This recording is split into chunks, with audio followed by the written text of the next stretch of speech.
Hello everybody, good morning. Friend,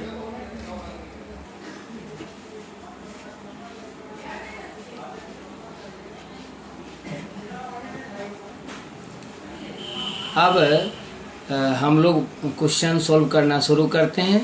जैसा कि आप देख रहे हैं, हमारा फर्स्ट क्वेश्चन है the explanation that he gave for missing the meeting were not satisfactory. तो इस क्वेश्चन को पढ़ते हैं और यहाँ ये प्रयास करेंगे कि इस क्वेश्चन में कहाँ एरर है। तो फर्स्ट टाइम मैं ये बताना चाहूँगा कि किसी भी सेंटेंस को जब पढ़ते हैं तो अकॉर्डिंग टू सब्जेक्ट ट्राई करते हैं कि वर्ब सुटेबल है या नहीं। तो सबसे पहले इस सेंटेंस में हम देखेंगे कि सेंटेंस का सब्जेक्ट क्या है। तो यहाँ सेंटेंस दिया गया है the explanation that he gave for missing the meeting were not satisfactory. ऐसे ये इतना बड़ा सेंटेंस है, लेकिन अगर आप इसको अच्छी तरह फॉलो करते हैं तो आपको बहुत ही छोटा सा सेंटेंस लगेगा और आप ऐसा फील करेंगे कि बचपना अवस्था में इन द बिगिनिंग स्टेज जब आपने पढ़ा था छोटा छोटा सेंटेंस, ये भी सेंटेंस आपको उतना ही छोटा सा लगेगा।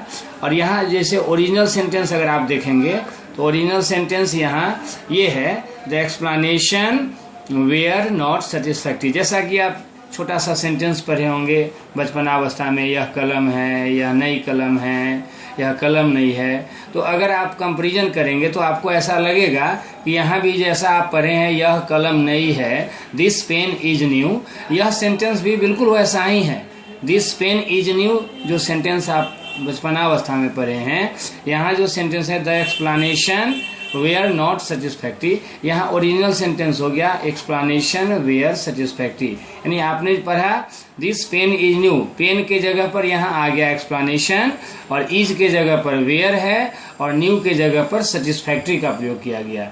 इस सेंटेंस में डी पार्ट में एरर है। इस सेंटेंस का जो ओरिजिनल सब्जेक्ट है वो एक्सप्लेनेशन है और एक्सप्लेनेशन जो सब्जेक्ट है ये थर्ड पर्सन सिंगुलर नंबर में है और इसके साथ जो वर्ब का प्रयोग किया गया है वेयर का, ये रॉन्ग है। यहाँ वेयर के जगह पर वाज का प्रयोग होगा, वाज सुटेबल होगा। और अब हम लोग चाहेंगे कि इसका हिंदी में मीनिंग क्या होगा। तो the explanation that he gave for missing the meeting, यानी कि वो कारण जो उसने सभा में अनुपस्थित होने के लिए बताया वाज नॉट सेटिस्फैक्ट्री, संतोषप्रद नहीं था। अब सेकेंड क्वेश्चन हमारा है mister Singh's son has applied to the post of assistant manager in a construction company. यहाँ पहले मैं आपको एक चीज़ बताना चाहूँगा, आप लोग इसको नोट कर लेंगे। यहाँ इसको आप नोट कर लेंगे, अप्लाई टू समबडी और अप्लाई फॉर समथिंग, यानी कि जिससे हम निवेदन करते हैं, जिस व्यक्ति के पास, जिस संस्था के पास आवेदन करते हैं, उसके पहले और अप्लाई के बाद प्रीपोजिशन के रूप में हम लोग टू का यूज करते हैं। और जो हमारा पर्पस होता है, जिस चीज़ के लिए आवेदन करते हैं, अप्लाई करते हैं, उसके पहले और अप्लाई के बाद हम लोग प्रीपोजिशन के रूप में फॉर का प्रयोग करते हैं। देख रहे हैं इस सेंटेंस में mister Singh's son has applied to the post of assistant manager in a construction company. इसमें अप्लाई के बाद जो प्रयोग किया गया है टू का, ये अप्लाई पोस्ट के लिए किया गया है, यानी अप्लाई का ये पोस्ट जो है अप्लाई करने का उद्देश्य है।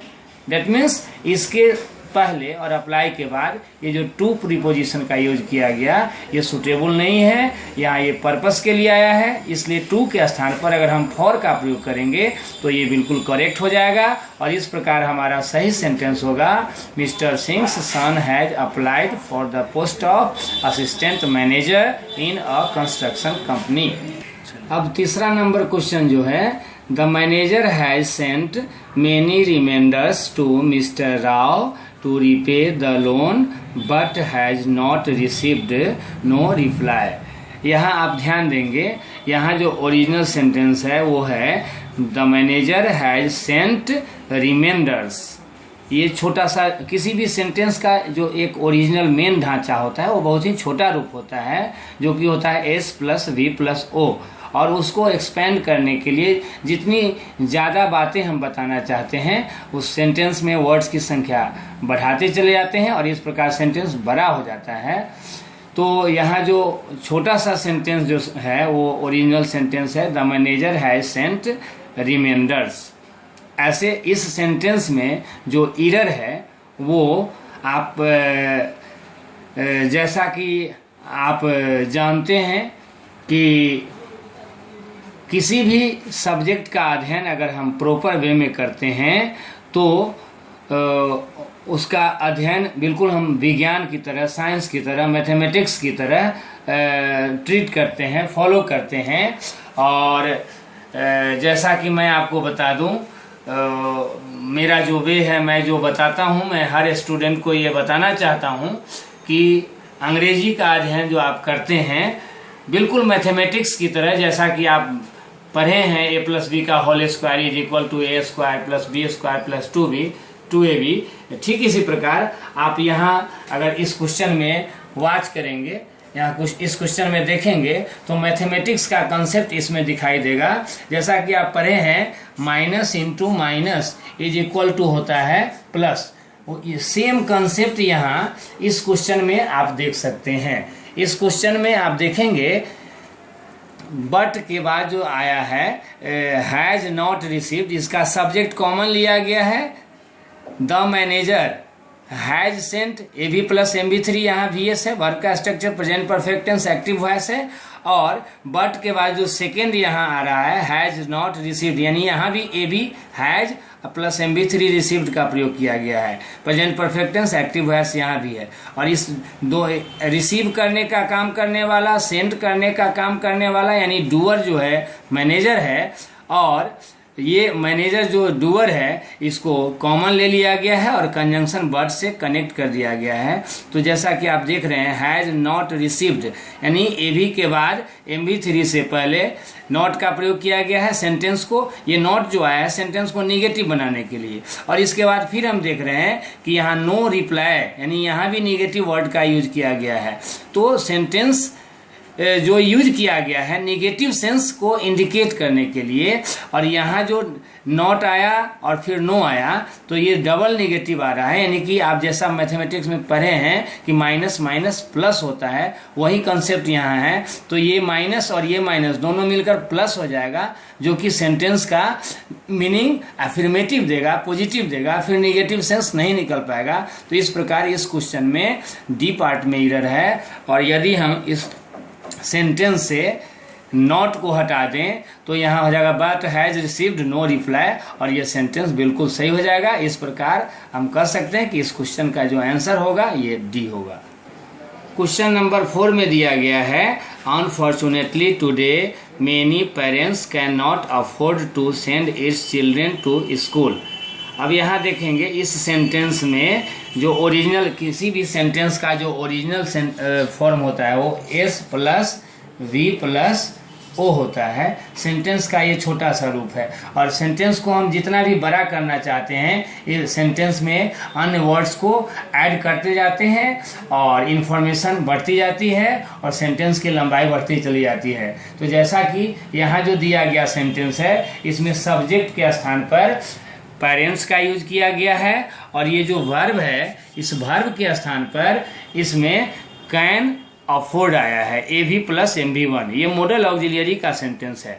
और वर्ब के बाद हम जो ऑब्जेक्ट का प्रयोग करते हैं तो इस सेंटेंस में ऑब्जेक्ट के जगह पर वर्बल नाउन आया है टू सेंड। ऐसे तो सेंड वर्ब है, लेकिन टू सेंड यहाँ ऑब्जेक्ट के जगह पर आया है और ये वर्बल नाउन है, इसको इन्फिनेटिव से वर्बल नाउन बनाया गया है।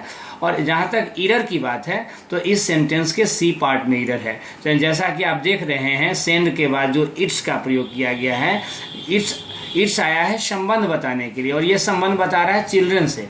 और यहाँ इट्स का जो प्रयोग किया गया है ये इट्स पेरेंट्स के लिए आया है। और आप देख रहे हैं कि पेरेंट्स जो सब्जेक्ट इस सेंटेंस में जो नाउन है ये थर्ड पर्सन प्लूरल है, और थर्ड पर्सन प्लूरल के लिए जो इट्स प्रोनाउन आया है ये सूटेबल नहीं है। थर्ड पर्सन प्लूरल के लिए दे, देयर, देम में से संबंध बताने के लिए पॉजिटिव केस में यहाँ इट्स जो आया, यहाँ इट्स के जगह पर देयर THEIR देयर का प्रयोग करेंगे। तो ये बिल्कुल सही हो जाएगा। इस प्रकार इस क्वेश्चन का आंसर हो गया सी। क्वेश्चन नंबर 5 में दिया गया है he was convinced that he lost the account because of bad luck. तो इस क्वेश्चन के लिए मैं पहले आपको बताना चाहूंगा, इसको आप नोट कर लेंगे, LOSS। Loss is equal to noun होता है, इसका मतलब हो गया हानि, क्षति, घाटा। और LOST लूज का जो V2 V3 में हम लोग यूज करते हैं, ये लॉस्ट यूज करते हैं। तो LOST लॉस्ट जो है वर्ब का सेकेंड फॉर्म हो गया, LOSE लूज इसका फर्स्ट फॉर्म होता है। और एक बात मैं और आपको बता दूं, BECAUSE because is equal to conjunction. ये कंजंक्शन है, इसका हिंदी में मीनिंग होता है क्योंकि। ये कनेक्ट करने के लिए, जोड़ने के लिए हम लोग यूज करते हैं। और दूसरा जो है बिकॉज ऑफ, ये प्रीपोजिशन है, इसका प्रयोग हम लोग करते हैं रिलेशन बताने के लिए। ये because of is equal to के कारण होता है, इसका हिंदी में मीनिंग होता है के कारण। आप इसको ऐसे भी नोट कर सकते हैं, because of is equal to, due to is equal to, on account of. और इन तीनों का मीनिंग हिंदी में होता है के कारण। तो जैसा कि आप यहाँ क्वेश्चन में देख रहे हैं, he was convinced that he lost the account because of bad luck, यानी बदनसीबी के कारण, इसका मीनिंग निकल रहा है। और यहाँ शुरू में दिया गया ही वाज कन्विंस्ड, यानी उसे बताया गया, समझाया गया डैट कि ही लॉस्ट द अकाउंट। यहाँ ही जो देख रहे हैं ये सब्जेक्टिव नॉमिनेटिव केस का प्रोनाउन है, ये सब्जेक्ट बन करके आया है। फर्स्ट सेंटेंस यहाँ सिर्फ दिया हुआ है ही वाज कन्विंस्ड, जो कि passive voice simple past tense में दिया गया है। और ये VS से क्लियर हो जाता है, AB + MB3 से क्लियर हो गया कि ये सिंपल पास्ट पैसिव का सेंटेंस है। और इसके बाद ये जो डैट आया है, ये सेंटेंस को कनेक्ट कर रहा है, जोड़ने का काम कर रहा है।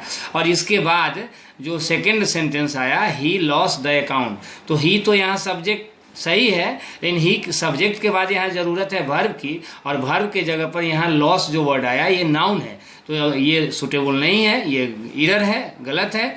इस क्वेश्चन में आंसर होगा सी। और यहाँ लॉस के जगह जब हम LOST लॉस्ट वर्ड का यूज करेंगे तो पास्ट टाइम में बात हो रही है, पास्ट के अनुसार MB2 सिंपल पास्ट या एक्टिव वॉइस में सेंटेंस सही हो जाएगा। और इस प्रकार इस क्वेश्चन का आप हिंदी भाषी क्षेत्र के जितने भी जो भी छात्र हैं, आप अगर इसको फॉलो करना चाहेंगे हिंदी लैंग्वेज में, तो आप कर सकते हैं ही वाज कन्विंस्ड, उसे बताया गया, समझाया गया डैट की बैड लक, बदनसीबी के कारण उसने अपना खाता गंवा दिया।